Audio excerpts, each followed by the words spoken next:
लगा तो नहीं था कि क्लोज मुकाबला होगा, पर सर जान हलक में थी। एक इनएक्सपीरियंस न्यूजीलैंड की टीम ने नाको तले चने चबा दिए हैं भारत से। वो तो विराट कोहली की 93 से जो काम आए, पर सिर्फ 7वीं बार आउट हुए इन द 90s। 100 सेंचुरीज का वो जो कसक है, वो कैसे पहुंचेंगे उसकी करते हैं बात। शुभमन गिल ने रन बना दिए, 50 उनके नाम से आया। Ravindra Jadeja batter bowler sir क्या कर रहे हैं। नीतीश कुमार रेड्डी क्यों नहीं खेल रहे हैं। अंततः केएल राहुल, हर्षित राणा, बातें करने के लिए बहुत सारी हैं। और बात हम वैसे WPL की भी करेंगे, क्यों? क्योंकि यार वाओ प्रीमियर लीग में छक्के छक्के लग रहे हैं यार। सोफी डिवाइन एक ओवर में 32 रन, वाह भाई वाह वाह।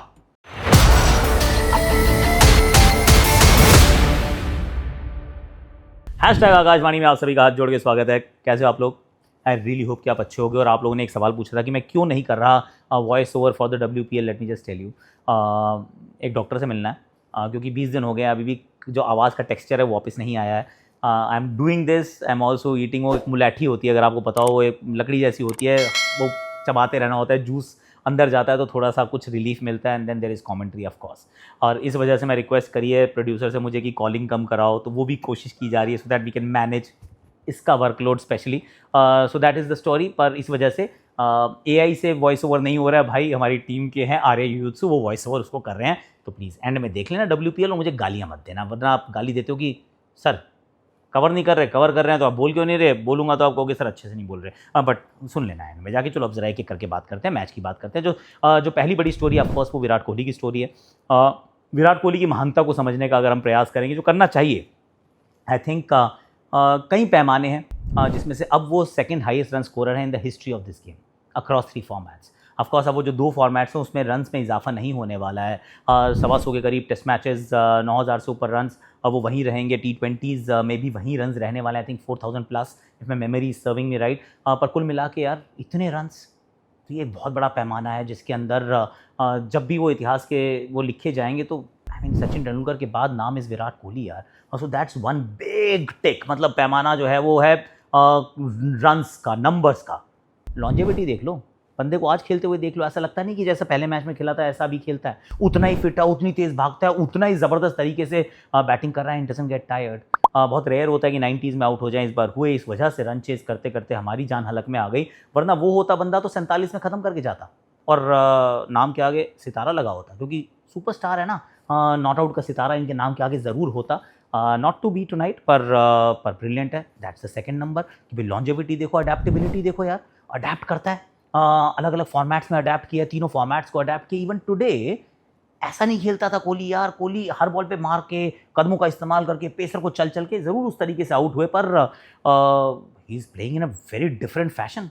पिछली 5-6 पारियां उठा के देखो, या तो 100 बनाता है या 50 बनाता है। एडिलेड के उस डक के बाद I mean he is not stopped, चाहे विजय हजारे ट्रॉफी हो या फिर भारत के लिए मुकाबले हो। He is absolutely unstoppable and he is always री इन्वेंटिंग द व्हील। कूद के सामने मारता है, कूद के लगातार शॉट लगा रहे हैं। I think he is been brilliant. तो अडेप्टेबिलिटी भी आपको दिख जाती है। अलग अलग कॉन्टिनेंट्स में जाके रन्स बनाना, वो काम भी वो करते हैं। इंस्पायर किया है जनरेशन को यार। एक पूरी जनरेशन इंस्पायर हुई है खेलने के लिए, फिट रहने के लिए, बेहतर करने के लिए। भारत को उन्होंने जीतना और विश्वास करना सिखाया है। सो आई थिंक पैमाना आप सेट कर लो, खरा उतरा विराट कोहली, इसमें कोई डाउट नहीं है। और just be happy while he is there, क्योंकि कितनी भी खूबसूरत स्टोरी क्यों ना हो, इवेंचुअली समाप्त ज़रूर होती है। अच्छी चीज़ ये है कि the fire is burning very very bright and may it stay that way for a very very long time. Go Virat Kohli, और rather don't go Virat Kohli, you stay here. खेलता रहे यार, जब तक खेलता रहेगा भारत का हैप्पीनेस इंडेक्स जो है वो ऊपर रहेगा। अब ज़रा थोड़ा पीछे का रुख करते हैं कि भारत टॉस जीतता है, गेंदबाजी का फैसला करता है, गिल इज़ बैक ऑफकोर्स। पर भारत जब टॉस जीतता है और टीम का चयन करता है, तो सवाल मैं पूछता हूँ यार, नीतीश कुमार रेड्डी को क्यों रखा है टीम में? मतलब क्या लॉजिक क्या है इस बात का कि या तो जो आप सोच रहे हैं सेलेक्टर्स, वो वाली बात तो बिल्कुल नहीं सोच रही है टीम मैनेजमेंट, वो नहीं खिलाती। आप उनको सेलेक्ट कर देते हो, उनको खिलाते नहीं हैं। ये वो परिस्थितियाँ जिनमें 3-3 फास्ट बॉलर्स खेल रहे हैं, पर नहीं खेलने को मिलता है नीतीश कुमार रेड्डी को। तो I don't know when he will get ready, how he will get ready, will he ever get ready, I don't know. I mean उनके नाम में रेड्डी है, but he is not ready, क्योंकि वो हो नहीं पा रहे हैं, उनको तैयार नहीं होने दिया जा रहा है। तो या तो सेलेक्टर्स को बोल दो कि हम मत करो इसको सेलेक्ट, यार हम तो खिलाएंगे नहीं, इनको विजय हजारे ट्रॉफी खेलने दो। फिर लेकिन अगर सेलेक्टर्स सेलेक्ट कर रहे हैं और आप उनको टीम में रख रहे हैं, तो यार कभी तो खिला लो यार। और ऑनेस्टली अगर न्यूजीलैंड के सामने भी आप नहीं खिला पा रहे और कोई मुझे पलट के मत कहना देखो इस टीम ने तुम्हें तंग किया, इतना तो पीछे मैंने तंग किया ना, हाँ ऐसे हार जाते तो यार नीतीश कुमार रेड्डी को खिला के हार जाते क्या? मतलब इतना खराब प्लेयर है, अगर हार जाते तो फिर मत खिलाओ उनको, फिर उनको ड्रॉप ही कर दो, मत करो सेलेक्ट। ऐसे नहीं होता यार ऑनेस्टली स्पीकिंग। ये टीम के अंदर रोहित शर्मा के टोटल जितने ओडीआई रन है ना उससे कम इस पूरी टीम के रन थे। कुलदीप यादव की जितनी ओडीआई विकेट्स है ना उसकी आधी हैं इस पूरी टीम की विकेट्स। That's the experience. तो अगर ऐसे में भी अगर आपको लग रहा है कि नीतीश कुमार रेड्डी को खिलाएंगे तो मैच हार जाएंगे तो फिर छोड़ दो यार। आई मीन रेड्डी को कब करोगे तैयार? I have got no idea. इस सवाल का जवाब मेरे पास नहीं है and I am still searching man. So are you right. तीसरी जो एक बड़ा पहलू था वो था रविंद्र जाडेजा का क्या चल रहा है। मुझे ऐसा लगता है रविंद्र जाडेजा अक्षर पटेल की अगर रेस लगाई जाए in white ball cricket, I think अक्षर इज आगे, वो जीत रहे हैं इस रेस को। T20 के अब उनको वाइस कैप्टन दोबारा बना दिया गया है।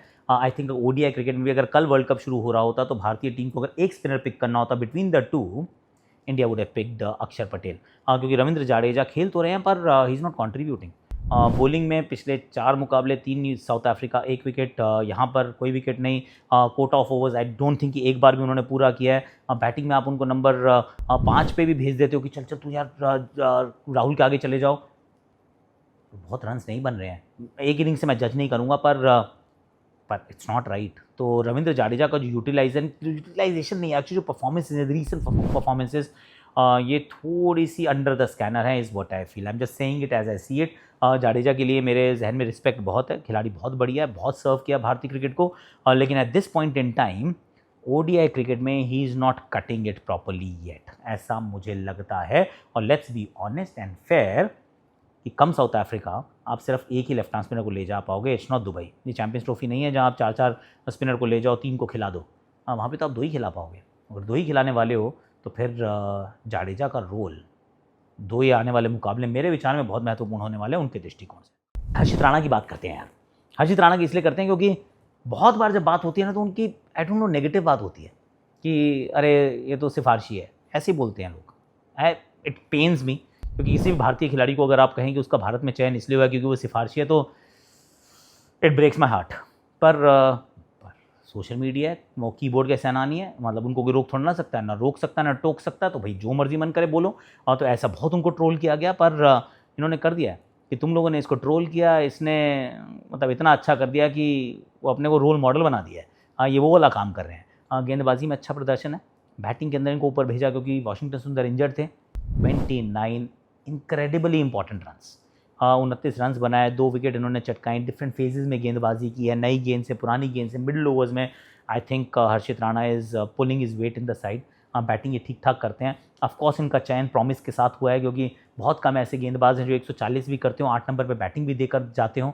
ही is doing all of that. तो I think we should respect it, we should celebrate कि एक अच्छा काम कर रहा है। और विश्व कप के लिए आपके पास एक ऐसा कंटेंडर है कि कभी आपको अगर वो वाला कॉम्बिनेशन खिलाना हुआ जहाँ पे 8 पे मुझे पेसर चाहिए, स्पिनर नहीं चाहिए, then you can always have Harshit Rana there. So I think he is doing a phenomenal job. Injuries की कर लें बात। इंजरीज़ की मैं इसलिए बात कर रहा हूँ, थोड़ा सा आकाशवाणी आज ऊपर नीचे करके अलग अलग तरीके से चल रही है, मैं थोड़ा टॉपिकल करते हैं। तिलक वर्मा इंजर्ड हैं, 3 मैच के लिए बाहर हो चुके हैं, और ऋषभ पंत पूरे श्रृंखला के लिए बाहर हैं, तो उनकी जगह ध्रुव जुरेल आ गए हैं। तिलक वर्मा की रिप्लेसमेंट अभी अनाउंस नहीं हुई है, at some stage it will happen. पर वाशिंगटन सुंदर भी इंजर्ड हो गए यार, उनके भी कुछ चोट लगी है, भाग नहीं पा रहे थे, हो सकता है अगला मैच ना खेलें। पर वर्ल्ड कप से पहले कुछ ज़्यादा इंजरीज़ नहीं हो रही यार।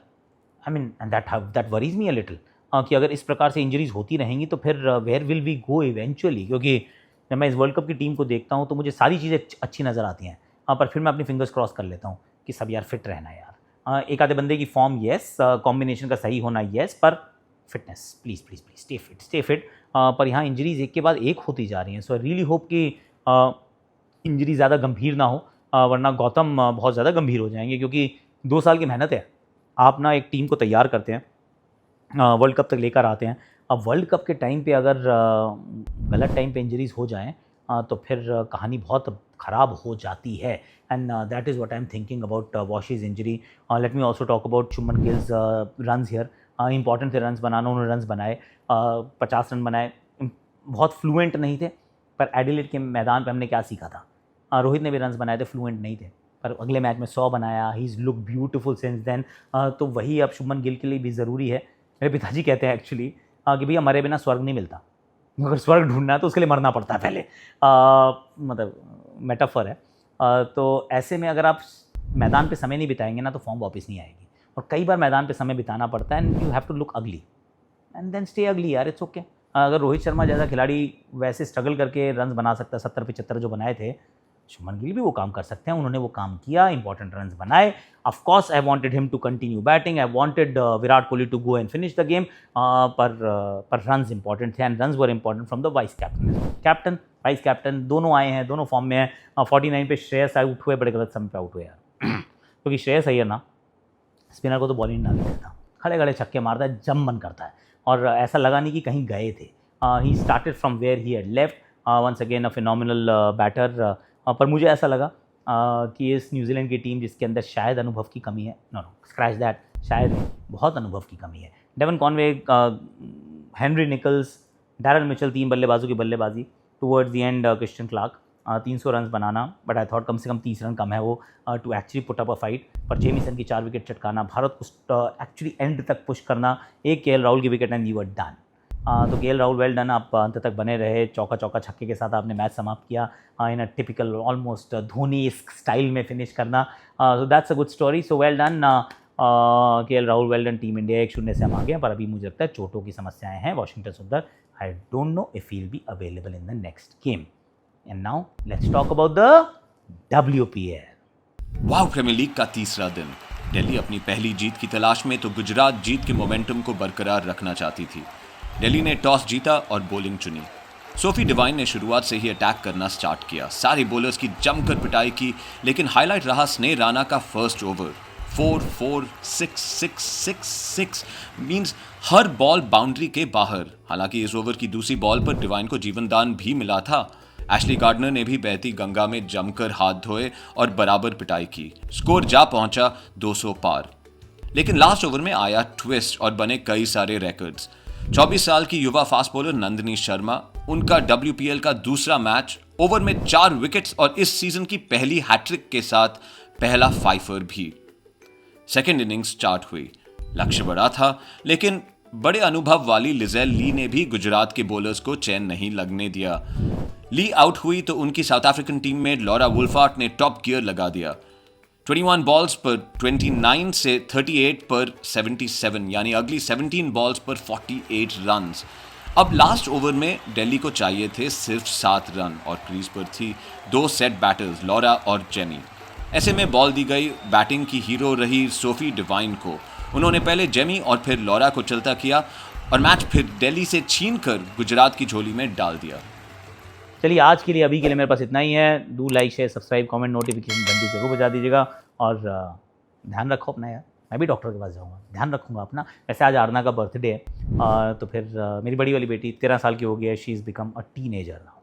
हैप्पी बर्थडे बोलने का मन करे तो बोल देना in the comment section, I will make her read if you right. Thank you so much for watching.